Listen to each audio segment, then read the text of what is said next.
The Chicago Bears schedule was officially released yesterday, giving way to kind of having a feel on what this Bears win and loss record could look like heading into next season. We're going to talk about some of the key things that come out of that schedule and facts to look at. Plus, it's Friday. We're going to dive into the mailbag to listen to your voicemails. All that and more right after this. You are now tuned in to Chicago Bears Central, your number one place for all Chicago Bears news and content. All right, Bears fans, welcome to another episode of Chicago Bears Central.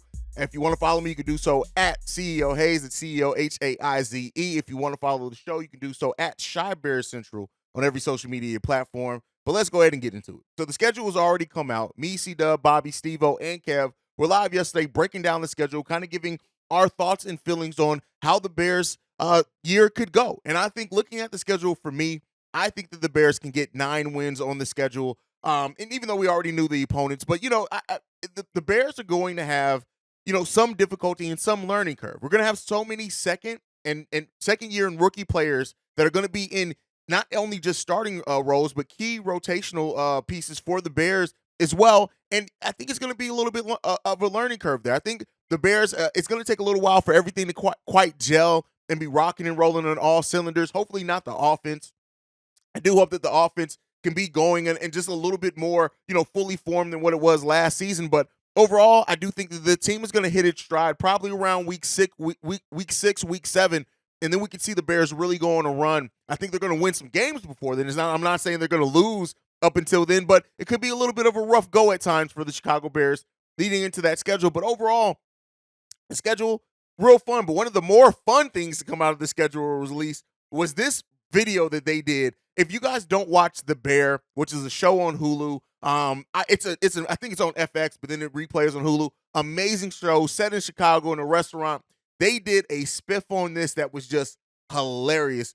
So go over to the Chicago Bears official YouTube channel if you've not seen it. It was absolutely hilarious. It was great. The show with the Bears, amazing. A great way to hype season 2 of that starting as well. But let's focus on the schedule, right? We want to focus on some of the key facts to look at the schedule. First up, the Bears have 4 primetime games in 2023.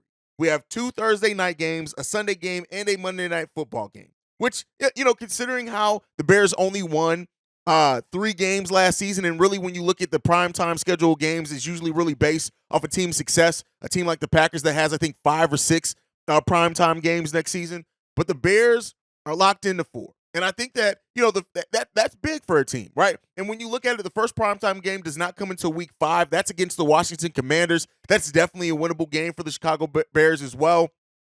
And then we host Thursday night football on that game, so that's going to be fun. And then, 3 weeks after that is when we go to face the Chargers on Sunday night football. And so, the Bears having a nice little stretch there of primetime games we like. But the back-to-back games, we play back-to-back road games 3 times this season, and 2 of those are within the first 5 weeks of each other. So be on the lookout for that. We face the Los Angeles Chargers on primetime. We face the New Orleans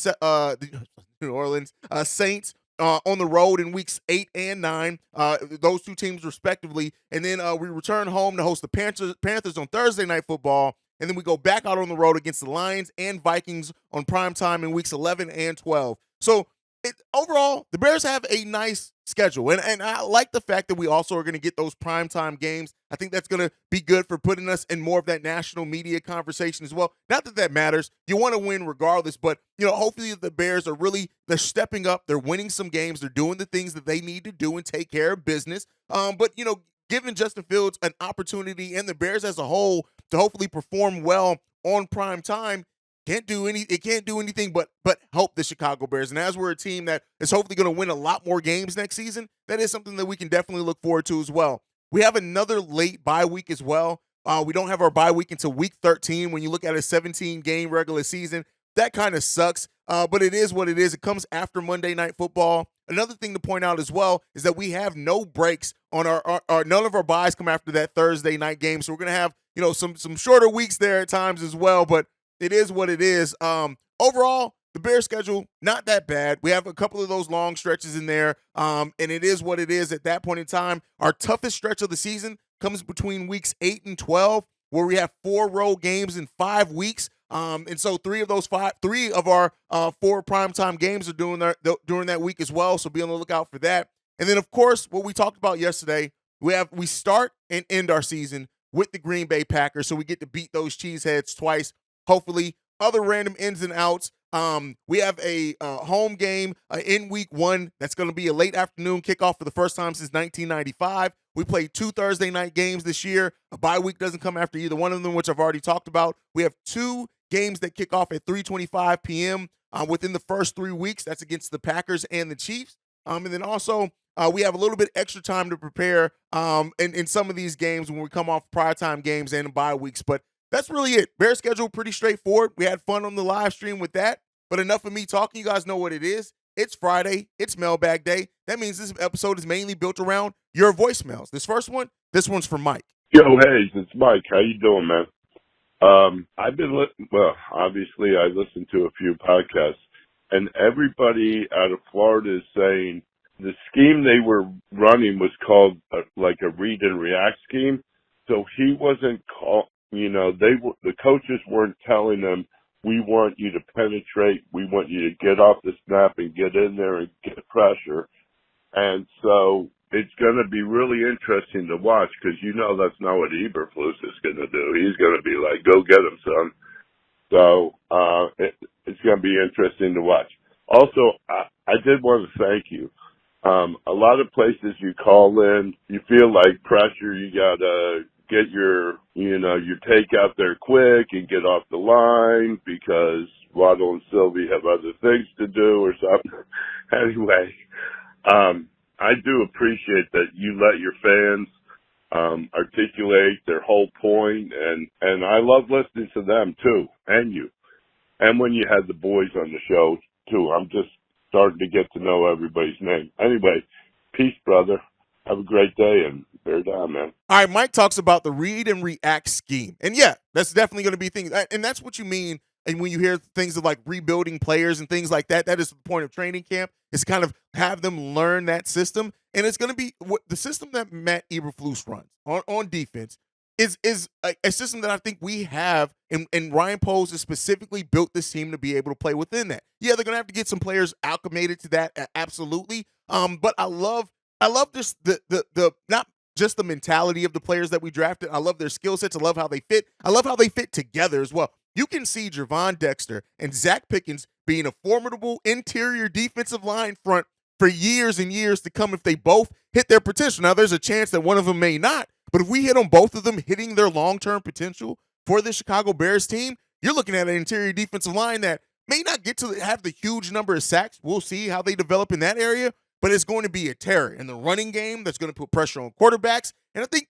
we focus so much on sacks, and like I said before, we do want to get those sacks. Let me be clear here. I'm not in any way saying, oh, we can just get pressures. We don't need sacks, but pressures are a big part of the game as well. And we're going to have a team that is going to be able to put pressure on the quarterback. So, I'm excited for that. As far as you saying, thank you for giving the fans the time to really leave their voicemails and takes. Listen, what we wanted this show, this platform, the YouTube channel, the podcast, whatever you listen to it on, we wanted it to feel like you do when you just talk about sports to your friends.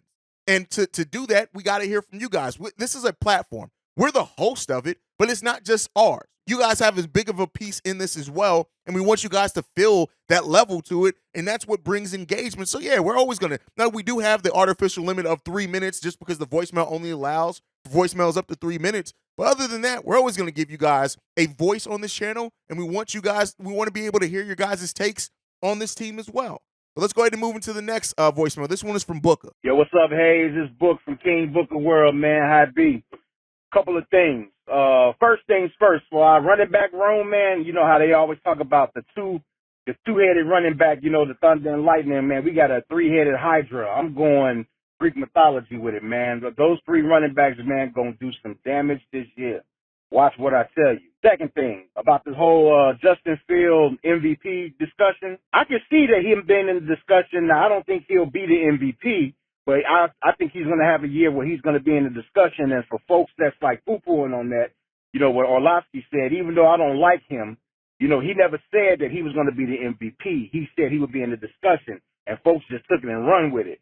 But I can't wait to see the backtracking from these so-called people when Justin Fields go ahead and have that year that we all think he's going to have. I want to hear from all of them. I want to hear from head Hetty McCoy, all of them, man. I want to hear all y'all backtracking, talking about we always knew he was going to be good. So y'all can, man, y'all know where y'all can go and y'all know what y'all can do. But anyway, man, I want to give props, special shout out to you, C-Dub, and Bobby. And y'all keep doing what you're doing. Bear down. Chicago up, baby. Three-headed running back monster. Here's what I'll say. Like, they're going to have to get creative. And I do think, and I've talked about before, I think we're going to see some creativity at points with Roschon Johnson lining up at fullback for this team. Just to kind of get a different look out there and what he does in pass protection, what he means in the passing game potentially. I like that thought, right? But either way, we're going to have some depth in that running back room.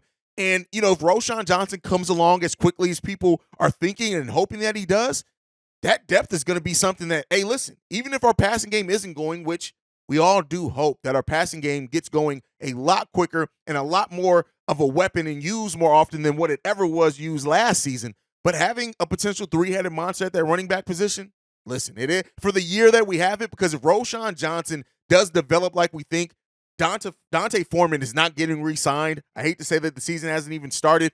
And then, you know, we go back to the two-headed monster, but we could have a hell of a two-headed monster at that, and that's really what the league is moving towards as well. Now, as far as Fields in the MVP conversation, right? Great point there, right? He doesn't have to win it. What he said, Orlovsky said, is in the conversation. And to your point there, you're absolutely right. I still think it does come down to winning, right? And that's ultimately what everything comes down to. We can be in the conversation. I don't really care about that. Like, if Justin Fields gets to the point where he wins the MVP or he's top 2, top 3 in voting, whatever it is, cool. That tells me that we were winning. And that's the biggest part that I want to take out of that. The Bears have to win football games next season. And yeah, Fields has to dazzle. We want to see Fields grow as a passer. And I think just naturally, by being a quarterback in Chicago, if the Bears win and he's performing well and passing well, and especially like we said, on taking advantage of those primetime games as well, hey, listen, all eyes are going to be on Justin Fields. They already have been to a degree. And to your point, I can't wait to see some of the people who, oh, he's a running back, oh, he's this, oh, they should have thought about drafting Bryce, whatever it was. I can't wait for those people to have to eat crow when Justin Fields is killing. That's my thoughts on that one. All right, let's get into the last voicemail for today. This one's from the 312. Hey, what up? What's going on, Hayes, man? I love what you guys doing. You and Bobby and C-Dub, man. I love the show, and I appreciate y'all got something that we can actually speak on how we feel about things. But yeah, I just want to say, man, like, I'm with you on the Kendall Vendora thing. Excuse me. He's trash. Like, I hope they cut him. And I want to see, like, you know, what these rookies do, what they bring to the team. They turn us around for us to be contenders, because it's been too long that our team is not like with the talk of the team of the league like everybody else. So I'm just looking forward to Justin Fields and have success, and our running game, our defense to bounce back, man. And honestly, I think we should get rid of Mooney, though, man. Like, people telling me that we shouldn't get rid of him, but then again, I'm like, I think we should get rid of him, though. So that's just my opinion, though. But let me know what you think, though, man. And y'all continue doing what y'all doing, man. And I'm going to continue to support the show as well, man. Bear down. All right. First off, thank you for joining me in my hate of Kendall Verdore. We're going to get shirts made like Varsity Jackets is the haters club for Kendall Verdore, because I can't stand Kendall Verdore. But, you know, it is what it is there. But as far as the Bears should get rid of Mooney, brother, that's a hot take. But not something that I don't think is out of the realm of possibility, right?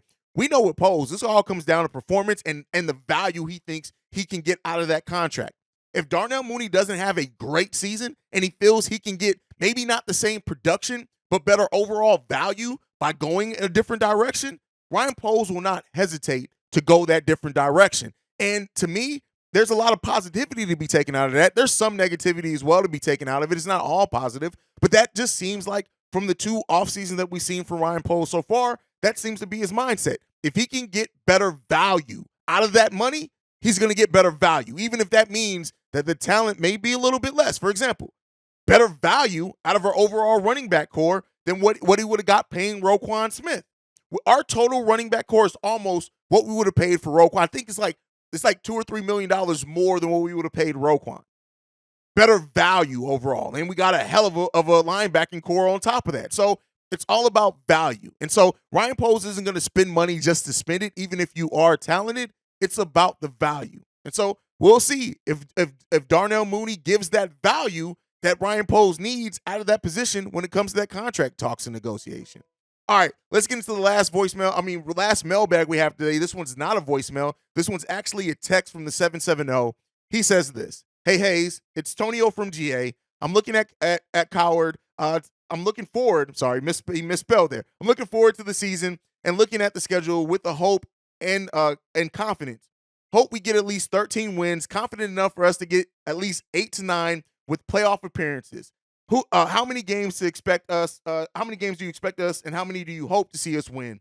I'll answer that quickly here. How much do I expect? Like I said, I expect about 8 or 9 wins. I think we can get 8 or 9 wins looking at the schedule in fairness before we really see how this team comes together, how the offense grows, things like that. How many do I hope that we can get? Listen, I'm going to hope for 13, 14 wins every freaking year.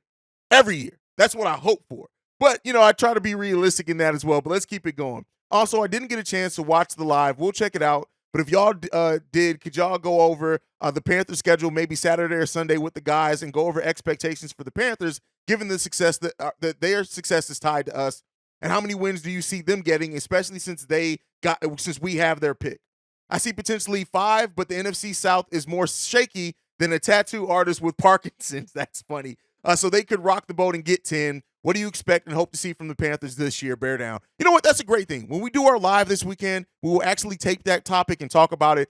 Just to give a little insight there, I think that the Panthers are going to be better than some people are expecting. They're not going to be world beaters. They probably still won't make the playoffs.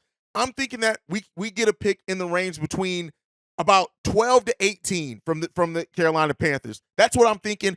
What do I hope for? I hope that they suck. I hope that they lose every single game. Can they go 0-17? That's what I hope for. But it's not likely to happen. But yeah, like you said, the NFC South is very shaky. Overall, I do hope that I hope for a top 10 pick. I don't necessarily think that we can get one, but hey, you never know. It's based off how other things go around the NFL as well. So we'll take a look at that. But for more in-depth conversation, make sure you guys are tuned in this weekend when we go live, and we'll break that down a little bit more. But that's it. That's my time for today. Thank you for tuning in to another episode of Chicago Bears Central. If you want to follow the show, you can do so at Shy Bear Central on every social media platform. You can send us any feedback, questions, comments, concerns, ChicagoBearCentral@gmail.com. And then lastly, you want to leave a text message and or voicemail, the number to do so, 773-242-9336. We are the number one spot for everything Chicago Bears related because of you guys. And like I like to end every episode on, bear down. Love you guys. Peace, y'all. This has been a presentation of the Break Media.